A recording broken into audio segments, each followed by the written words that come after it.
to the GameSmith and part 2 of our build of large scatter-terrain fallen logs for your game table. If you haven't watched part 1 of this build yet, please check out episode 14 of the scatter-terrain series.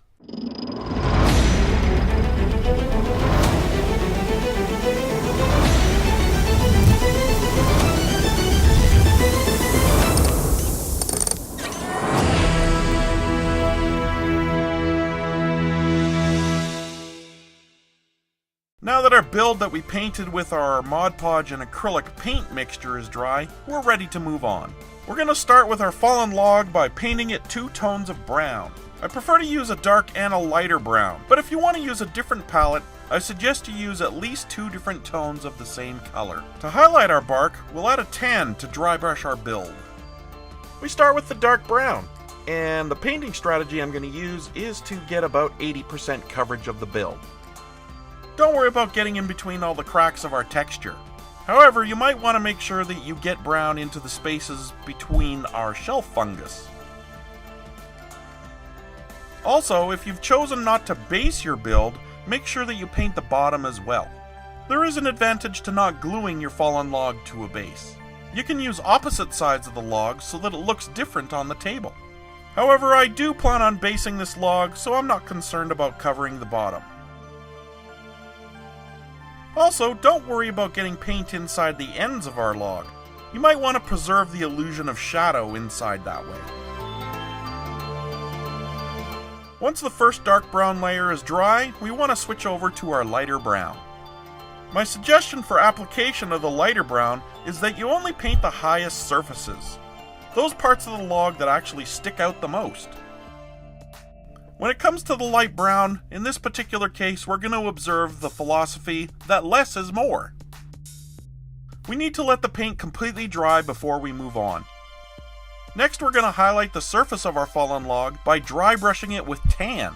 For dry brushing, I'm sure our regular viewers will remember how to do that. If you're new to dry brushing, you'll need a wide flat brush and a napkin. You load the brush with very little paint, and then remove the excess on the napkin. We then drag our brush lightly over the textured surface of our fallen log.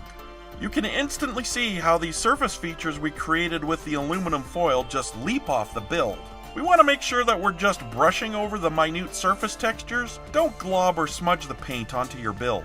For a complete explanation on a variety of dry brushing techniques, please check out my foundations video on the subject. I'll put a link to it in the top right corner. Here we have our fallen log finished, and our dry brush layer has dried to reveal our bark-like textures. Next, we're going to paint our shelf fungus. I've chosen these very bright colors, red, orange, and yellow. We're also going to add white for our dry brush layer. I'll use these 3 colors on this side of the log for the fungus clusters. However, on the other side, I thought I'd use these colors, blue, purple, and plum, in order to create some contrasting features on our build. Next, I want to take a minute to talk about these paints. Now, these are dollar store and hobby store bargain paints. They are not, by definition, high-performance acrylic paints. You can also use Army Painter, Citadel, or Vallejo paints, which are typically used for painting miniatures. Given how much surface area on our build we're actually covering, we might actually consider using these miniature paints. However, a bottle of miniature paint is going to cost 5 or 6 Canadian dollars. Whereas these bargain paints are less than $2 a bottle. Now you get what you pay for, so you should decide what paints you'll use. With some small brushes, I want to paint my shelf fungus darkest to brightest. Starting with the red, I can already tell that because of the dark undercoat, that this red won't show up as vividly as I want it to. The easiest solution would be to paint multiple layers on the fungus until I reach the color saturation I want. I could also thicken the paint with some matte medium, which is basically just colorless paint. Either way, I'm sure you understand we want the color on our fungus to be as vivid as possible. I'm using a thin brush to get in between my foam shelves, so I can get paint right up to the edge of the log. I should also suggest that you have some water and 2 clean brushes nearby. If you accidentally get any of the colorful paint on your log, you can quickly soak the area with a very wet brush. Then take the clean dry brush and dab it into the wet pooled area, and the capillary action of the brush will pull the paint away from your build. You might have to repeat that process a few times to get all of the color off you want. Of course, you could just paint over the color with some brown in order to hide the accident. If you know of any other techniques to remove little painting errors, would you please share those in the comment section down below. Next, I'm going to switch to orange. I want to apply the orange just around the outside edges of our fungus in order to give it a ring-like appearance. This particular orange paint is quite thick, which is why I thin it out on the napkin sometimes before I paint the foam. You'll want to make sure that each painted layer is dry before adding the next. I'm also not worried about the color looking splotchy, since I think it actually makes the foam look more organic. Next, we want to add our yellow layer. I want the yellow ring to be smaller than the orange ring, so that the red, orange, and yellow are all clearly visible. If you're an experienced painter, you might want to wet blend your layers together. If you're not familiar with wet blending, basically it's a painting technique by which you're blending two wet colors together so that the seam or the border between them virtually disappears. I think that simply adding a yellow ring to our fungus will be sufficient. Now I only want a small amount of white around the outside edges of our fungus shapes. In terms of dry brushing, we're not trying to capture the texture of the foam like we did with the tree bark. Instead, we're basically just adding a faint white ring to highlight the shape of our fungus shelf. Feathering is a painting technique used to blend colors in order to create a seamless transition between them. Basically, you apply multiple very thin layers of color over and over again in order to achieve the blend you want. Now I've skipped ahead and you can see that I've repeated this process using the blues and purples on the other side of our build in order to finish the fungus. Next, we want to create our base that we're going to mount our fallen log on. For this base, I'm just going to use some dollar store foam board. I'll trace out a very rough shape that I want the base to have, given the size and shape of the fallen log. So, just like we did in Scattered Terrain episode 11 on treasure mounds, we want to use a hobby knife to bevel the edges of our base. We want to cut the foam core so that the edges are angled down and away from the center of the base. We want to remove the outer edges of the paper and foam so that it's clean and flat as possible. Next, we'll use our trusty emery board or nail file in order to smooth out our rough edges, but any sandpaper or file will work just as well. Next, we want to reinforce our base, and I'm going to be using my 50-50 blend of Mod Podge and black acrylic paint. I want to cover the entire base, both top and bottom. It's very important that we paint both sides of our base with the mixture. The reason is the mixture is mostly water, and when it dries, the Mod Podge will contract and warp the foam core.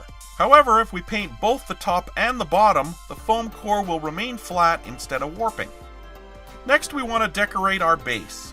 I want to choose a brown that is darker than our fallen log, so its features are easier to contrast. Which should really be easy enough, since the black undercoat will darken any color we put on top of it anyway. I don't need the brown to be opaque, I just don't want large areas of black showing through. Now I just need this to be completely dry before we move on to our next step. Next, I want to use this great product from Woodland Scenics, who are not sponsoring this video. I just really like their products. This is turf or flocking, which will look like grass or undergrowth on our base. I have some water PVA glue here that's about a 70-30 mixture. Now we just coat the base. Make sure you get the glue mixture right up to the edges. While the glue is still very wet, we want to add our turf. This will be messy, so I want a sheet in order to collect the excess turf. I suggest that you use at least 2 different colors. Since I save all my excess turf, I just mix it all together in one bottle, and I'm going to use some of that. You're going to want to wait a few hours for the glue to dry, but then you can remove the excess turf. Make sure you have a container to save all the excess turf mix.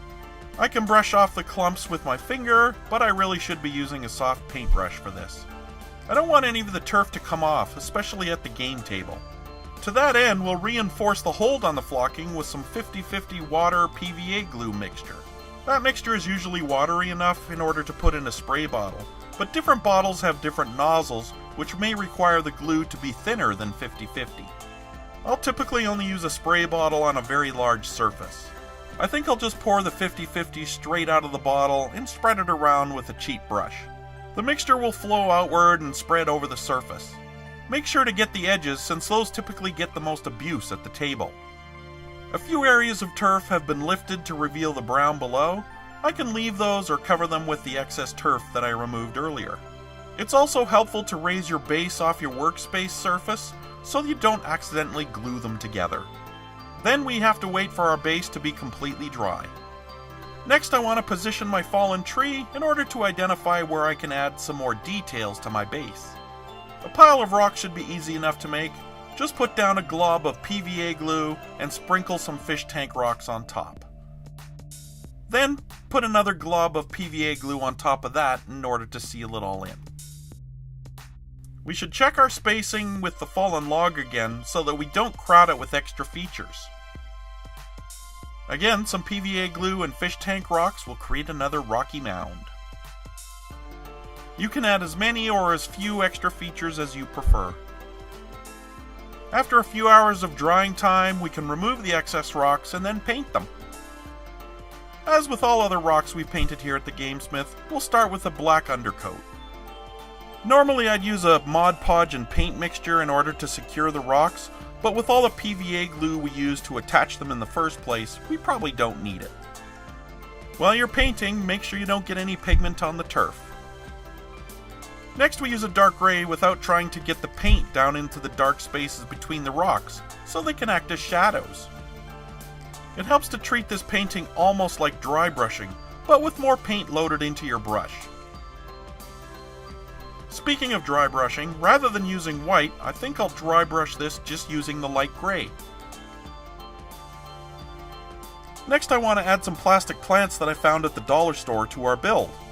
These pieces come from a much larger plant, but I don't want to overcrowd the fallen tree.